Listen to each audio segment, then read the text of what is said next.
இதுக்கு பதில் சொல்லுங்க சார். இன்னைக்கு நம்மகிட்ட இருக்கக்கூடிய ஒரு முக்கியமான மூட நம்பிக்கை என்ன தெரியுமா?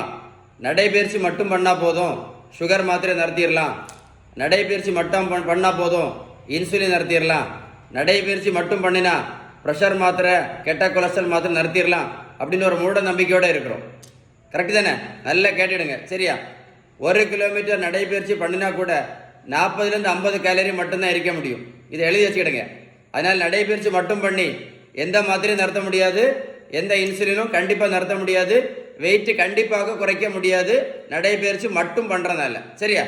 இன்னொரு பெரிய மூட நம்பிக்கை, சுகருக்கும் ப்ரெஷருக்கும் மாத்திரை மட்டும் சாப்பிட்டா போதும், எல்லாம் சரியாயிரும் அப்படின்னு ஒரு மூட நம்பிக்கையோடு இருக்கும். அப்படி யாருக்கா சரியா இருக்கா? அப்படி யாருக்கா சரியா இருந்தால் கால் பண்ணி பேசுங்க சார். இன்னும் கொஞ்சம் பேர் என்ன நினைக்கிறாங்கன்னா, நம்ம ரைஸ் சாப்பிட்டதுனால தான் சுகருக்கு மாத்திரை போட்டுட்ருக்கோம், ரைஸ் சாப்பிட்டதால இன்சுலின் போட்டுட்ருக்கோம். நான் கேட்குற கேள்விக்கு பதில் சொல்லுங்க சார். வட இந்தியாவில் அவங்க ரைஸ் சாப்பிடவே மாட்டாங்களே, ரைஸ் சாப்பிடவே மாட்டாங்க, என்னைக்காவது ஒரு நாள் சாப்பிடுவாங்க. வட இந்தியாவில் எத்தனை பேர் சுகருக்கு மாத்திரை போட்டுட்ருக்காங்க, எத்தனை பேர் இன்சுலின் போட்டுட்ருக்காங்க? இதோட பெரிய மூட நம்பிக்கை என்ன தெரியுமா? இப்போ நெல்லிக்காய் ஜூஸு, நாவல் பழம், கருவேப்பிலை, கரிஞ்சீரகம், வெந்தயம், ஆவாரம்பூ, கொய்யா இலை, மாங்காய் இலை, அப்புறம் என்ன கிரீன் டீ, இதெல்லாம் சாப்பிட்றது நல்லதா?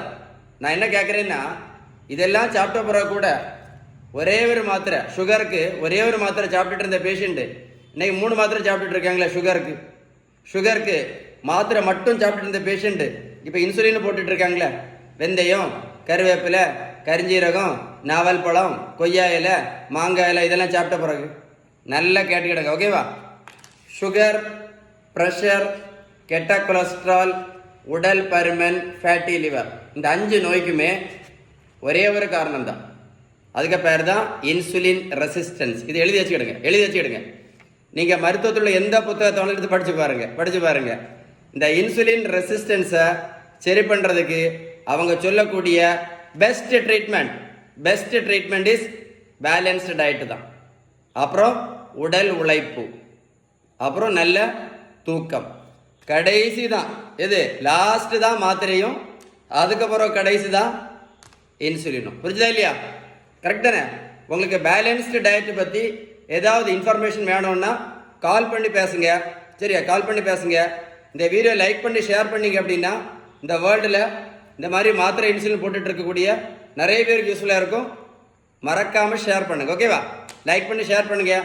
ஏதாவது டவுட்ஸ் இருந்துச்சுன்னா கண்டிப்பாக கால் பண்ணி பேசுங்க. Stay tuned.